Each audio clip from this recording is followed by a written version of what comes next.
नमस्कार बंधुरा आमी चले एलाम तोमादेर सामने आर एकटा नतून रेसिपि निये। तो आज के आमी बानाबो कि बानाच्छि देखो तोमादेर सामने निये चले एसेछि। एखाने निये नियेछि कुमड़ो आलू, एदिके निये नियेछि पेঁপে, एदिके निये नियेछि छोला और एदिके आछे आमार टमेटो चिंगड़ी माछ और एखाने काँचा लंका और आदा। तो এই অল্প কিছু উপকরণ দিয়ে আমি একটা দারুণ একটা রেসিপি বানাতে চলেছি। তো আজকে আমি বানাচ্ছি কুমড়ো চিংড়ি দিয়ে একটা রেসিপি। তো এখানে আমি একটা কড়াই বসিয়ে দিয়েছি। তো কড়াইয়ের মধ্যে দিয়ে দেবো এখন কিছুটা পরিমাণ সরষের তেল। তো খুব বেশি দেবো না এখানে সরষের তেল। তো এখন আমি দিয়ে দেবো এর মধ্যে কেটে রাখা আলুগুলো, এর মধ্যে দিয়ে দেবো কুমড়োগুলো দিয়ে দিচ্ছি। দিয়ে আমি হালকা করে একটু ভেজে নেব। এইভাবে সব কুমড়োগুলো পেঁপে কুমড়ো একসঙ্গে আমি দিয়ে দিচ্ছি। দিয়ে ভালোভাবে একটু নাড়াচাড়া দিয়ে দেবো। এখন এইভাবে আমি নাড়াচাড়া দিয়ে দিচ্ছি। তো এর মধ্যে দিয়ে দেবো একটু লবণ, অল্প পরিমাণ একটু লবণ দিয়ে দেবো।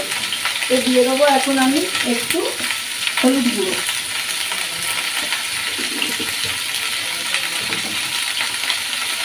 তো দিয়ে এটা ভালোভাবে আমি এটা নাড়ি চাড়িয়ে দেবো।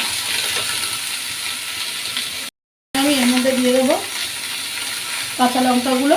এইভাবে আমি একটা কাঠির সাহায্যে কেটে এর মধ্যে দিয়ে দিচ্ছি। তো এখন একটু নাড়াচাড়া দিয়ে দেবো, দিয়ে ভেজে নেবো ভালোভাবে।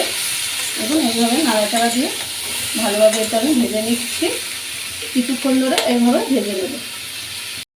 দিয়ে দেবো এখন কাঁচা ছোলাগুলো। এই ছোলাটা দেওয়ার পর এটা আমি ভালোভাবে নাড়াচাড়া দিয়ে দেবো কিছুক্ষণ ধরে। আমি কিছুক্ষণ ঢাকা দিয়ে এটা আমি কষিয়ে নেব। বন্ধুরা এখানে আমার দেখুন এটা কষানো হয়ে গেছে সবজিগুলো। তো এখন আমি একটু জল দিয়ে দেবো। তো আমি এখানে গরম জল ইউজ করছি।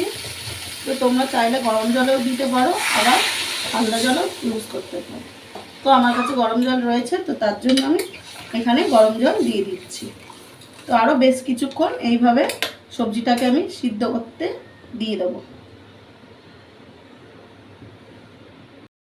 বন্ধুরা দেখুন এখন আমার পুরো সবজিটা সিদ্ধ হয়ে গেছে।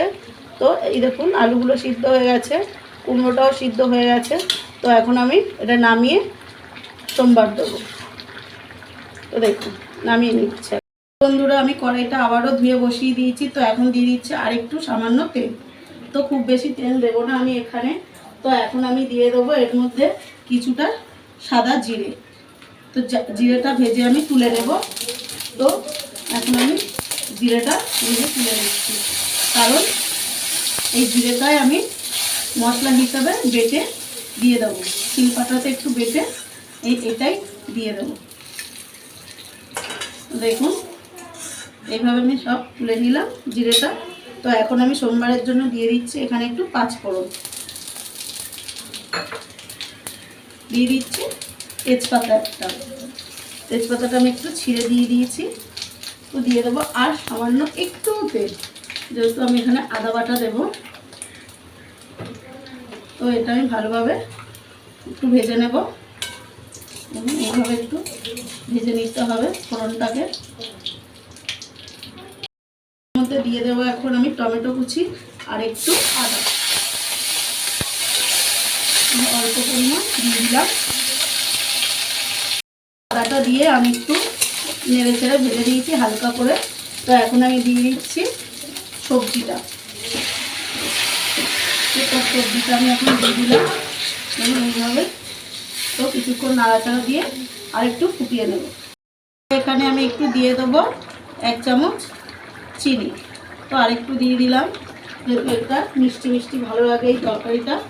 তো আমি একটু চিনি দিলাম। তো যারা পছন্দ করেন চিনি তারা দেবেন, আর যারা পছন্দ করেন না তারা দেবেন না। বন্ধুরা এদিকে আমি একটা ফ্রাই প্যান বসিয়ে নিয়েছি। তো তার মধ্যে দিয়ে দিচ্ছি একটু হালকা তেল।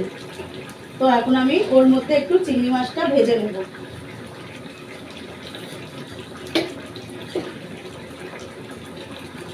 তো তেলটা আমার একটু ফিরিয়ে দিচ্ছি যাতে সব জায়গায় লেগে যায়। তো এর মধ্যে এখন চিংড়ি মাছ নুন হলুদ দিয়ে রেখেছি, সেটা আমি এখন দিয়ে দিলাম।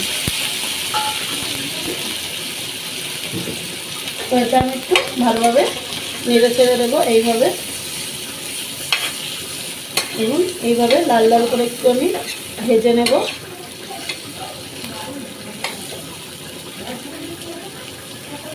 আমি চিংড়ি মাছের মধ্যে তরকারিটা ঢেলে দেবো। এইভাবে একটু নাড়াচাড়া দিয়ে দেবো। এখন বন্ধুরা এইভাবে দুটো নাড়াচাড়া দিয়ে নামিয়ে নেব।